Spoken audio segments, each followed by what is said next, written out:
A salt-encrusted severed head frozen in terror, a 40-foot prehistoric snake bigger than a bus lurking in an ancient toxic swamp, and the oldest water ever discovered. These are ancient mines that contained things no one was prepared for. In 1993, miners working in the Dazlak salt mine in Iran came across something that genuinely looked like a horror movie prop, a severed salt-encrusted head with a beard, mustache, and a gold earring still in place. Turned out to be the first of a bunch of naturally mummified bodies now known as the Salt Men of Iran. These guys weren't buried or embalmed, they were just unlucky miners who died in the tunnels, most likely during cave-ins, and then they got preserved by the salt. One of the creepiest things, some of them were found with their arms still raised up, like frozen in the exact position they were in right before death, or I guess the moment of death. The most haunting case is probably Saltman number 4, a teenage boy who was caught in the moment of death, crushed by a cave-in. His body is the most well-preserved of all of them. Researchers found not just bones here, but also his organs, even tapeworm eggs, which means he'd eaten raw or undercooked meat shortly before dying. Dr. Lena Ostrom from the University of Zurich said they are rare examples of individuals dating to the ancient Persian periods and are, to date, the only known preserved salt mummies worldwide. End quote. So in total, at least 6 complete mummies, and possibly up to 8, have been discovered so far, some dating back over 10,000 years. A gigantic ancient serpent was discovered in a mine, and no, I'm not making that up. Cerrejón is a huge coal mine in northern Colombia, actually one of the biggest in the world, bigger than Washington, D.C. Besides coal, it's also an incredible fossil site. So about 58 million years ago, this place was a swampy jungle, way hotter and wetter than today. There were giant turtles, huge crocodile-like creatures, and lungfish that grew up to 7 feet long. And then there was Titanoboa, a snake over 40 feet long and more than a ton heavy. Paleontologist Jonathan Block said about finding its bones, "It's like somebody handed me a mouse skull the size of a rhinoceros and told me that's a mouse." They found over 100 vertebrae from at least 28 of these snakes. Then they found a skull, which gave the researchers a better look at what it ate. In 2016, a team of geoscientists from the University of Toronto found water that's around 2 billion years old, deep inside a mine in Timmins, Ontario. Oliver Warr, who led the research, said, "We thought, wow, everything about the water is brand new. We're seeing signals in all isotopes that we've identified so far that we've never seen anywhere else." End quote. The team first found billion-year-old water at 2.4 kilometers underground in an active copper, zinc, and silver mine back in 2013, but then they went even deeper, and what they found was even more unique. Warr explained how they figured out the water's age by measuring gases like helium, argon, neon, krypton, and xenon trapped inside the water. If water has been down there for up to 2 billion years, it can tell us something about the atmosphere at the time, or the state of the Earth, which previously we've not been able to get much insight into, he said. This ancient water is super salty, up to 8 times saltier than seawater. Warr also joked it won't kill you if you drink it, but it would taste absolutely disgusting. But the salty water might still support life. More than 6,000 years ago, 2 sisters lived and worked in a harsh mining community in what's now the Czech Republic, and their remains were discovered. The women were found buried in a prehistoric mine in South Moravia, one laid on top of the other, deep in a vertical shaft. The remains were first discovered over 15 years ago, around 2008. But the story's been talked about again recently because researchers published detailed reconstructions of their faces in June of last year.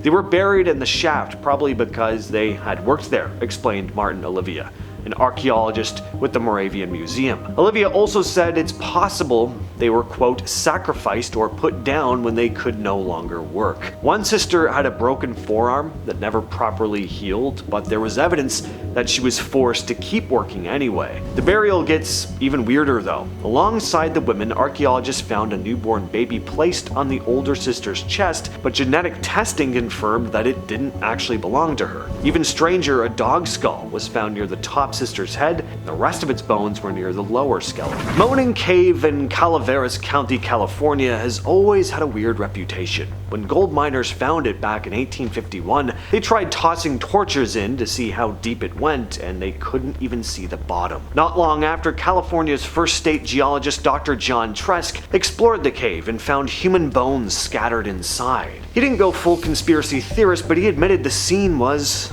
pretty bizarre. Things only got creepier. In 1853, a group of French explorers went down 300 feet, and they claimed they saw around 300 petrified bodies, some half embedded in stalactites. They even said the skulls looked like they belonged to a distinct, unknown race, and they brought a few back to San Francisco to show off. The theory is that people either fell or were thrown into this cave since there's no horizontal entrance. Excavations have pulled out bones from at least 11 people. In some spots, human bones were sealed under thick layers of mineral buildup, meaning people kept falling in over thousands of years. One especially creepy find were two skeletons that seemed to survive the fall and crawled deeper into the cave before finally dying. Today, the cave is known for the eerie moaning sound it makes as the air moves through the tunnels. Some say the cave is haunted, and all things considered, that wouldn't be too surprising. In 1719, miners in Sweden's Falun mine made a surprising discovery. Deep in a water-filled abandoned tunnel, they found a dead body, a very well-preserved body.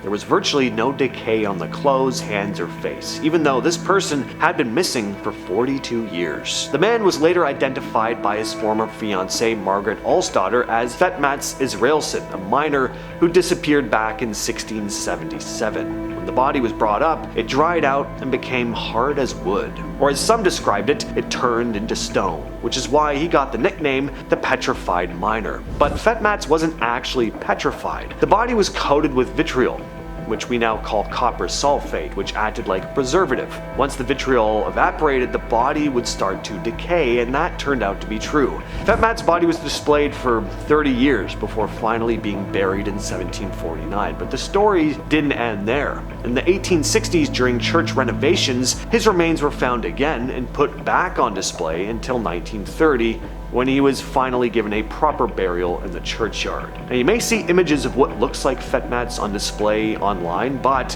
it's actually just a replica.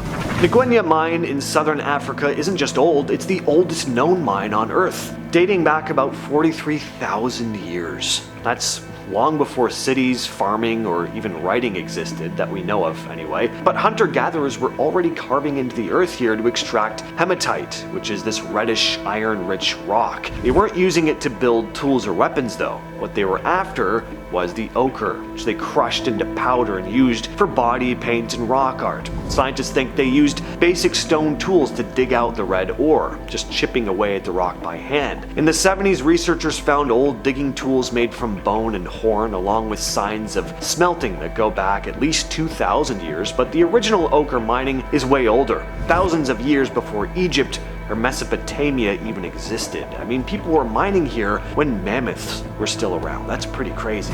So in eastern Afghanistan, there's this massive copper deposit called Mes Aynak. It looks like any other rocky hill at first, but underneath, turns out it's hiding one of the oldest known copper mines in the world, dating back over 5,000 years. Archaeologists also found the ruins of a huge Buddhist city built right over the ancient mine. Temples, monasteries, hundreds of Buddha statues, and detailed murals.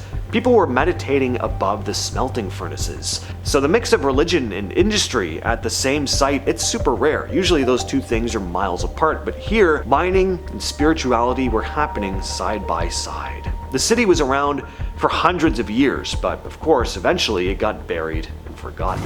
In 2024, archaeologists digging through an ancient gold mine in Egypt found two sets of iron ankle shackles. They were buried inside a storage building at a site called Goza, a mine that was active between 250 and 200 BCE. According to one archaeologist, they're some of the oldest shackles ever found in the Mediterranean. The shackles match up with ancient records that talked about prisoners of war and criminals being forced to work in Egypt's mines. At Goza specifically, researchers had thought maybe the miners were mostly free laborers though, since there weren't the usual signs of heavy security like guard posts or gated dorms. But finding these restraints on site, that obviously completely changes that. There definitely was forced labor happening here, even if it wasn't as intense as some of the other mines.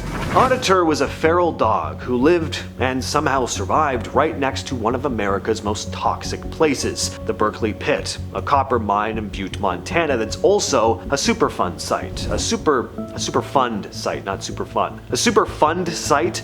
These are places in the US that are so contaminated with toxic waste, chemicals, or pollutants that the government has to step in to clean them up. Auditor was first spotted in 1986, named for how he'd suddenly show up out of nowhere, always avoiding people and wandering the deadly mine grounds mostly on his own. Mine workers fed him, they gave him water, and when he started showing signs of arthritis, they even slipped him aspirin. What's crazy is how long he lived. He lived at least 17 years in a place that should have killed him way faster. Near the end of Auditor's life, environmental engineer Holly Peterson tested his hair and found that it was packed with toxic material. Quote, nearly every element imaginable was present. But arsenic was the real shocker. It was 128 times higher than normal dog hair. With all that said, I've been your host, James. I'll catch you, yes you specifically, in the next video.